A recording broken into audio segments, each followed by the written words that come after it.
Guys মই আজি আপোনালোকৰ আগত লৈ আহিছোঁ মাছৰ এটা ৰেচিপি লৈ পেলাই মাছটো মই আজি কিহৰ লগত বনাম জানেনে দিছ ওৱান ঔটেঙাৰ লগত আজি মই মাছৰ জোল বনাম সেইটো মোৰ ৱেত বনাম আপোনালোকৰ ৱেত বেলেগ বেলেগো হ'ব পাৰে চ' চাওঁ আমি কেনেকৈ বনাই আছোঁ অ'কে চ' ফ্ৰেণ্ডছ মই অলপ আগত যেনেকৈ মাছখিনি কাটি থৈ দিছিলোঁ এতিয়া মই গোটেই চব্জিবোৰ ৰেডি কৰি লৈছোঁ চব্জি মানে কি লাইক অকল ঔটেঙাহে ন গতিকে ঔটেঙা অলপমান কাটি লৈছোঁ আৰু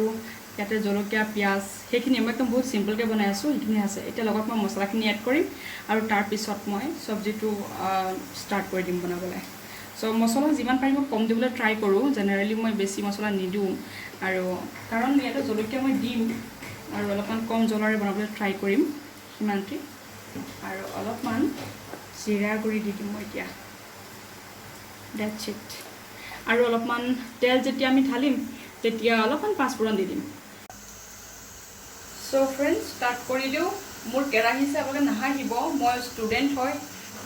ইয়াতে ভাড়া ৰুম এটা থাকোঁ চ' মই বস্তুখিনি প্ৰপাৰ অনা নাই মানে লাইক প্ৰপাৰ মই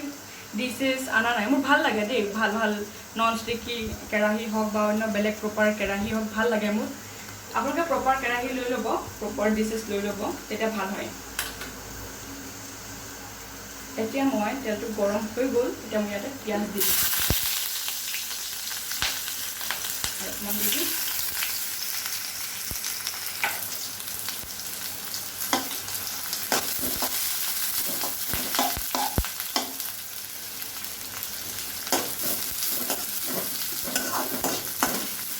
গোল্ডেন ব্ৰাউন হোৱালৈকে আপুনি এনেকৈ চৰ্ট কৰি দিব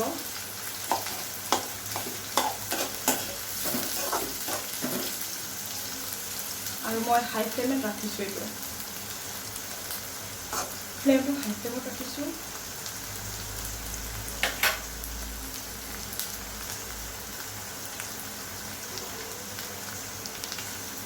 মই অলপমান পাঁচফোৰণ দি দিম ইয়াতে অলপমান জাষ্ট এচিকুট দিছোঁ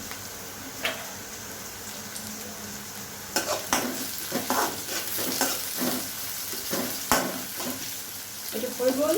এতিয়া মই ইয়াতে মছলা এড কৰি দিম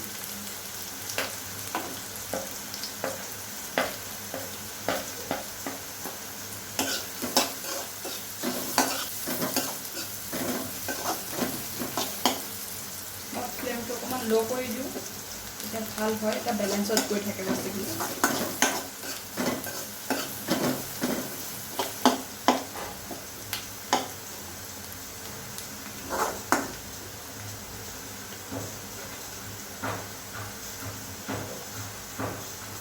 মই জলকীয়া জ্বলাটো বেছি ভাল লাগে মছলাতকৈ সেইকাৰণে জলকীয়া অলপমান বেছিকৈ দি দিছোঁ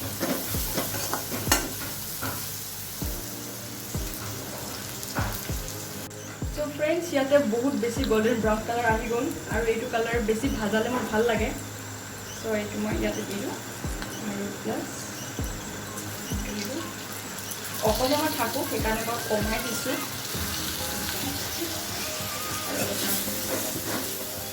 মই মাছটো ভাজি লোৱা নাই কাৰণ বহুত বেছি ফ্ৰেছ আছিলে মাছটো সেইকাৰণে আমি ভাজিব লাগে বুলি মই ভবা নাই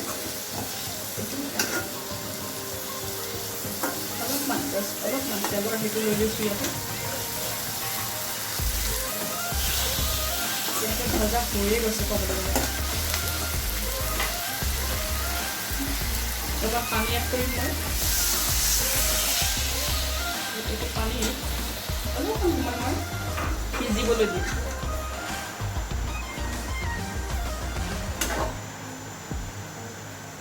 ঢাকনি নলগাওঁ খোলাকৈ সিজিব দিম চ' ফ্ৰেণ্ডছ চাওক ইয়াত বহুত বেছিলৈকে ফ্ৰাই হৈ গৈছে এতিয়া মই ঔটেঙাখিনি দিম মোৰ ঔটেঙা অলপমান মই ডাঙৰ ডাঙৰকৈ কাটিছোঁ কাৰণ বেছি মিহিকৈ কাটিলে স্মেচি হৈ যায় ন বেছি টেঙা হৈ যায় সেইকাৰণে মই অকণমান ডাঙৰকৈ কাটিছোঁ ঔটেঙা দিলোঁ আৰু তাৰপিছত মই এতিয়া পানী এড কৰিম মই আপোনালোকে মন কৰিছিলেনে মই নিমখ দিয়া নাছিলোঁ অলপ আগত মাছটো ধোৱাৰ পিছতে মই অলপমান নিমখ দি থৈছিলোঁ সেইটো কাৰণে মই নিমখ তেতিয়া এড কৰা নাছিলোঁ আৰু এইটো মই চব্জিত লাষ্টতহে মই নিমখ এড কৰোঁ চব্জি দিয়াৰ পাছত ফ্লেম হাই কৰি দিলোঁ আৰু মই এতিয়া অলপমান সময় সিজিব দিম তাৰপিছত ঢাকন লগাই দিম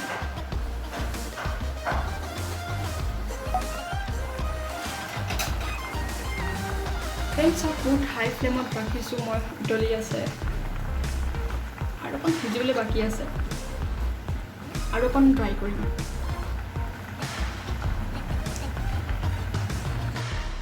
চ' গাইজ এইটো কমপ্লিট হৈ গ'ল, বনাই হৈ গ'ল। এতিয়া মই ৰিপ্ৰেজেণ্ট কৰিম। এতিয়া চাওক কিমান ধুনীয়াকৈ, দেখাটো ধুনীয়া লাগিছে বাট টেষ্টটো ধুনীয়া হ'ব যেন লাগিছে। কিছুমান বস্তু দেখাটো ভাল লাগি যায় ন, তেতিয়া গম পাই যায় টেষ্টটো কেনেকুৱা হ'ব। চ' এইটো ফাইনেলি হৈ গ'ল। So' guys this is the outcome. দেখাত ভাল লাগিছে আৰু মই অলপমান মাজতে টেষ্টটো কৰিছিলোঁ, বহুত টেষ্টি হৈছে। আৰু আপোনালোকে ভাবিছোঁ ভাল পাব বুলি। And like share and comment কৰি দিব। এণ্ড আপোনালোকৰ ওচৰত বেটাৰ কেনেকৈ আপোনালোকে ঔটেঙা বনায় সেয়া মোক কমেণ্ট বক্সত জনাই দিব। Thank you so much and share the video. Thank you.